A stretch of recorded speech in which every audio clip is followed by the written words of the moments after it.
جس کی طرف انسان کی طبیعت مائل ہوتی ہو تو اس کو بھی ریحان کہا جاتا ہے۔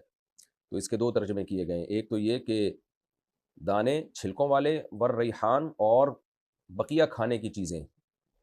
اور ایک ترجمہ کیا گیا خوشبو سے بھی، قرآن میں یہ خوشبو کے معنی میں بھی استعمال ہوا ہے، فروح و ریحان و جنت نعیم، سورہ واقعہ میں، فبأي آلاء ربكما تكذبان۔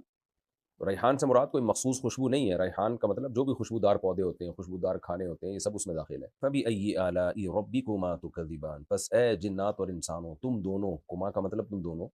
اپنے رب کی کون کون سی نعمتوں کو، تکذبان، کذب یکذب تکذیبا، جھٹلانا، چونکہ جن اور انسان دونوں کو خطاب ہے اس لیے تثنیہ کا صیغہ لایا گیا، تکذبان، تم اپنے رب کی کون کون سی نعمتوں کو جھٹلاؤ گے۔ خلق الانسان، پیدا کیا اس نے انسان کو، من صلصال، صلصال کہتے ہیں کھنکھناتی ہوئی، اور الفخار جو پکی ہوئی مٹی ہوتی ہے نا، اس کو آگ میں پکایا ہوا ہو، تو وہ چونکہ آگ میں پکائی بھی نہیں تھی اس لیے کل فخار کہا، یعنی کاف تشبیہ کے لیے، یعنی آگ میں پکائی ہوئی مٹی کی طرح سلسال تھی وہ۔ تو کھنکھناتی کا مطلب کیا کہ بجنے والی، یعنی اگر اس کو دوسری مٹی پہ مارا جائے تو آواز آتی تھی۔ تو جو پکی ہوئی مٹی ہوتی ہے نا، آگ پہ پکی ہوئی جیسے اینٹ، وہ تو بہت زور سے آواز مارتی ہے، تو یہ آگ پہ پکی ہوئی نہیں تھی لیکن آگ پہ پکی ہوئی کی طرح مٹی تھی، اور سلسال اگر اس کو مارا جائے تو اس میں سے ایک آواز آتی تھی، جیسے کہ جب مٹی سخت ہو جاتی ہے تو اس کو آپ ماریں تو وہ آواز آتی ہے اس میں سے۔ خلق الانسان من صلصال کالفخار، اس نے پیدا کیا انسان کو کھنکھناتی ہوئی مٹی سے جو فخار کی طرح تھی۔ اب فخار کا اردو میں کیا ترجمہ ہوگا یہ، یعنی پکی ہوئی مٹی سے ہم کر سکتے ہیں۔ وخلق الجان من مارج من نار، اور پیدا کیا اس نے جنات کو، جان جنات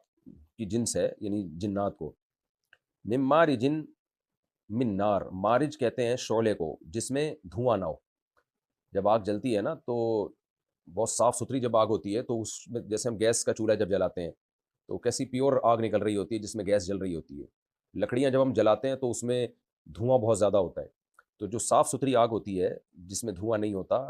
تو یہ مراد ہے مارج، اس شعلے کو کہتے ہیں من مارجن۔ اور جنات کو پیدا کیا اس نے آگ، من نارن، آگ کے، مارجن شعلے سے جس میں وہ صاف ستھرا شعلہ جس میں دھواں نہیں ہوتا۔ فَبِأَيِّ آلَاءِ رَبِّكُمَا تُكَذِّبَانِ، پس اپنے رب کی کون کون سی نعمتوں کو تم جھٹلاؤ گے، اے جنات اور انسانوں۔ رب المشرقین، دو مشرقوں کا مالک ہے، ورب المغربین، اور دو مغربوں کا مالک ہے۔ فَبِأَيِّ آلَاءِ رَبِّكُمَا تُكَذِّبَانِ، پس تم اپنے رب کی کون کون سی نعمتوں کو جھٹلاؤ گے۔ مرج البحرین، دو دریا چلا دیے، بحر سمندر کو بھی کہتے ہیں، اور یعنی